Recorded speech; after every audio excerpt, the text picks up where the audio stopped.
আমি কোনো সময় বুঝতে পারি না কিছু কিছু মানুষ আসলে এত ভেল্লা, এত বেশি ভেল্লা যে মানে পার্টিকুলারলি আমি তো আজকালকার জেনারেশনেরও কিছু মানুষকে বলবো যারা তোমার লাইফে, এটা কিন্তু আবার বলবে যে कुछ कुछ आंटीज होती हैं ना जो बहुत ज़्यादा करती हैं, I don't like this kind of aunty. আমি ভাবি ওইগুলো আন্টিদেরকে একদম ভালোবাসি না, যারা অন্যদের ম্যাটারের মধ্যে পোক করে বা অন্যদেরকে লাইক নিজের ব্যালকনির থেকে দেখে যে আমি কোথায় যাচ্ছি, কার সাথে দেখা করছি, কার সাথে না।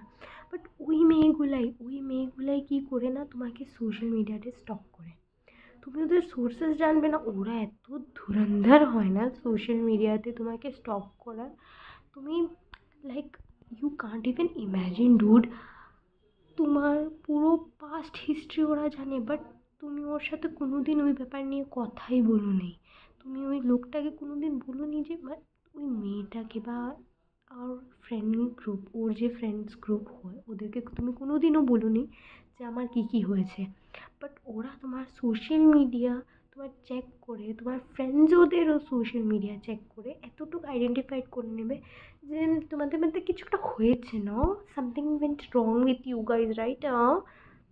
बुझो तो तुम लोग नहीं हो वो देसी आंटियाँ जो छक्का फिक्का करते रहते, तुम भी तो वही हो, तुम्हारा भी तो वही वही कैटेगरी में आ चुकी हो तुम, समझो। आजकल की जनरेशन की लड़की हो, काम काज में अगर इतना ही बिजी रहती हो, लाइफ को सेटल करना है, इतना बिजी रखना है, तो ये सब चीज़ों में बंद करो, मत देखो किसकी लाइफ में क्या चल रहा है, mind your own business please.